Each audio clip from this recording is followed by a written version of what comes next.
ভারতের সঙ্গে বাংলাদেশের সম্পর্ক খারাপ।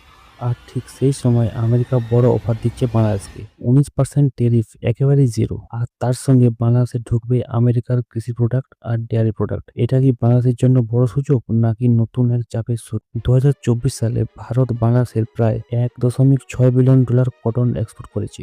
বাংলাদেশের গার্মেন্ট সেক্টর অনেকটাই নির্ভর করে এই কাঁচামালের উপর। বিশেষ করে কটন আসতো ভারত থেকে দ্রুত আর কম খরচে ল্যান্ড পোর্ট দিয়ে। মানে দুই দেশের মধ্যে ট্রেড ছিল বেশ শক্তিশালী। কিন্তু 2024 সালের মাঝামাঝি রাজনৈতিক টানাপোড়েন শুরু হয়। এরপর 16ই মে 2025-এ ভারত ল্যান্ড পোর্ট দিয়ে কিছু প্রোডাক্টের উপর রেস্ট্রিকশন দেয়। সব থেকে বড় ধাক্কা লাগে বাংলাদেশের রেডিমেড গার্মেন্ট সেক্টরে। কারণ ভারত ছিল বড় একটা মার্কেট। তখনই এন্ট্রি নেয় আমেরিকা। আমেরিকা বলছে, বাংলাদেশ যদি আমেরিকার কটন ব্যবহার করে টেক্সটাইল প্রোডাক্ট বানায় তাহলে 19% ট্যারিফ একেবারেই জিরো হবে। এটা প্রথম শুনলে মনে হয় বাংলাদেশের জন্য বিশাল লাভের সুযোগ। কারণ 19% ট্যারিফ মানে বড় অঙ্কের টাকা। যদি সেটা বেঁচে যায় তাহলে এক্সপোর্ট বাড়তে পারে। কিন্তু বিষয়টা এত সোজা না। আসল হিসাব কোথায়? অর্থনীতিবিদ প্রফেসর সেলিম জিহান বলেছেন, শুধু ট্যারিফ কমলে হবে না, আমেরিকা থেকে কটন আনতে হবে সমুদ্রপথে।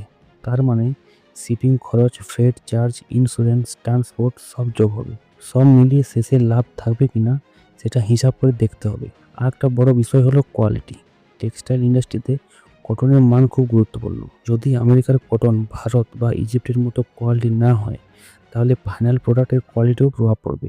আর যদি প্রোডাক্টের কোয়ালিটি কমে যায় তাহলে আমেরিকার কাস্টমাররাই সেটা পছন্দ করবে না। শুধু কটন না, আরো বড় পরিকল্পনা এই ডিলের আরেকটা গুরুত্বপূর্ণ দিক আছে।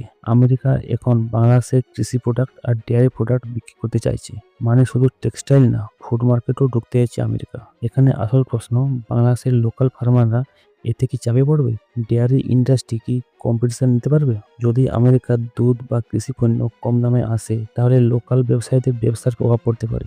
এখন বিষয়টা শুধু দু দেশের না, এটা তিন দেশের পাওয়ার প্লে।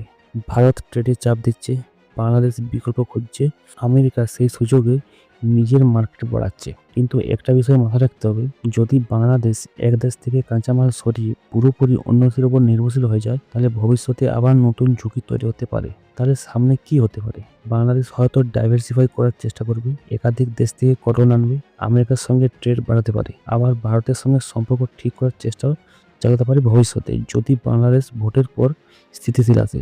কারণ বাস্তবে গার্মেন্ট সেক্টর বাংলাদেশের সব থেকে বড় রপ্তানি সেক্টর। এখানে বড় ঝুঁকি নেওয়া সহজ না। দক্ষিণ এশিয়ায় এখন নতুন ইকোনমিক সমীকরণ তৈরি হচ্ছে। ভারত, বাংলাদেশ আর আমেরিকা তিন দেশের কৌশলের মধ্যে দাঁড়িয়ে আছে বাংলাদেশের গার্মেন্ট আর কৃষি সেক্টর। এই ডিলে শেষ পর্যন্ত লাভ বেশি হবে কিনা সেটা খুব শীঘ্রই পরিষ্কার হবে।